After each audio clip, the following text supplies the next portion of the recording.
Over here, all marinated and ready to go. A medium high, so that way you're able to just kind of be able to get that nice sear to lock in with all that moisture.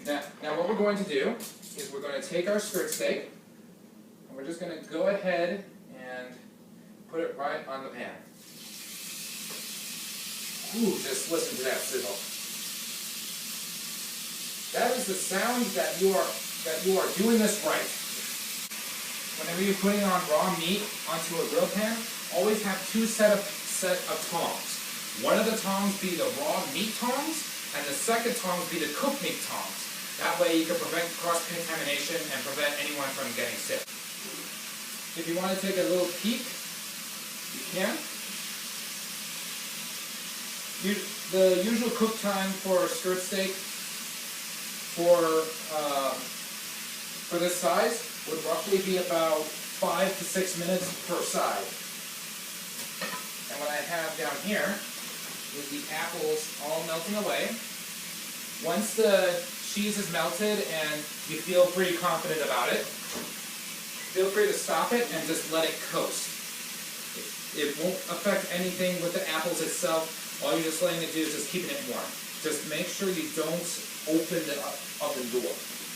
So this is the finished product of the grilled steak. You want to go ahead and let this rest for about a couple of minutes. I want to say maybe roughly about 5 or 10 minutes. This is just to ensure that all the juices get stayed in there and doesn't really escape when you cut it. And plus it kind of gives it time to let the flavors kind of talk itself into saying, hey, we're actually pretty good. But I think we're ready to get cut. And we're going to go ahead and start plating. When I like to plate the steak, I like to use this neat little paddle board, which I also got from the kitchen supply store.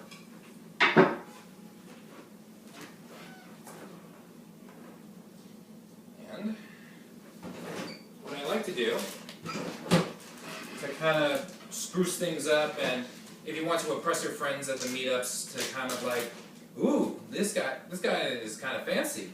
I always like to add a little bit of fresh parsley to the board. Not only to make it look really nice and really sophisticated, but also kind of acts as a palate cleanser. So when you take a bite of the steak or bite of the apple, you kind of go, this is really good. You bite into the parsley, and then you bite it again, and it's kind of like, wow, it's like tasting it for the first time again.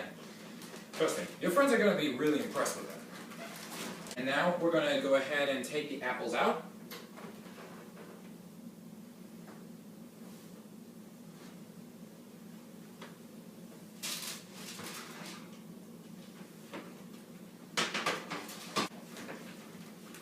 Take a look at this melted cheese right here, and a little bit of that dripping bacon.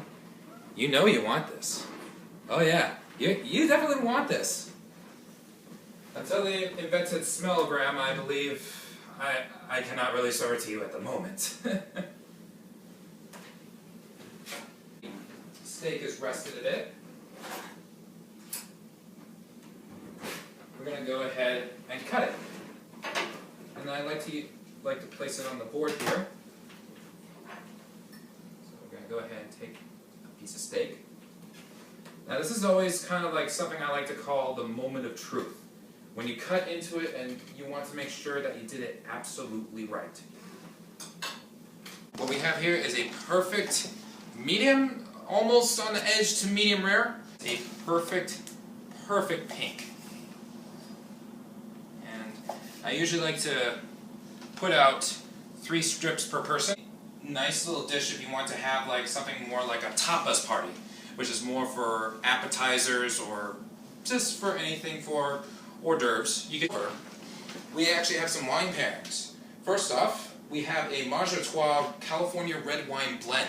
This is a really nice, smooth blend to pair with the apple and the steak itself. This has a nice, smooth, kind of rich texture that kind of cuts the saltiness of the apple. For beer lovers, we have Samuel Adams Escape Root. This is a special springtime type of brew. It's a kloshk beer, which is kind of a bit more refreshing and kind of helps you renew, kind of like recover from the powerful flavor of the apple. And it's a really nice brew for this time of year, when everything is starting to get a little bit more warmer and refreshing. What if you're kind of allergic to gluten? What do you do then? There is another answer. Cider, specifically apple cider. This is Mike's Hard Smashed Apple Cider. Personally, one of my most favorite of ciders for this type of dish.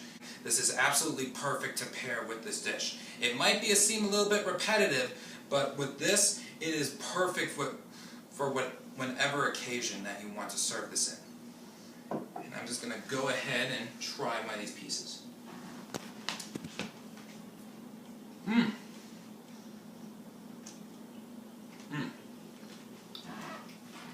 The steak is so juicy and so tender. And you can really taste the apples and the spices in there. It kind of has like a bit of a steakhouse feel to it. And also, if you're grilling this outside, it's absolutely perfect because you get a little bit of that char from the charcoal. I mean, I use the pan for the indoor, and for the indoor one, it's really good as well. And I'm just going to go ahead and try the apple.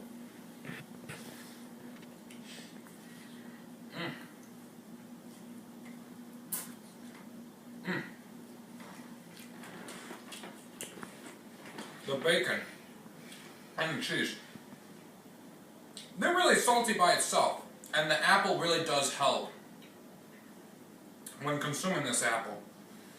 It's absolutely perfect, no doubt about it. It's the perfect combination of salty, sweet, and a little bit of that sour just to make it complete. And that, ladies and gentlemen, is how you make Applejack's bucked up apples. I am Chef Cairo, and thanks for tuning in to Le Brony Gourmet.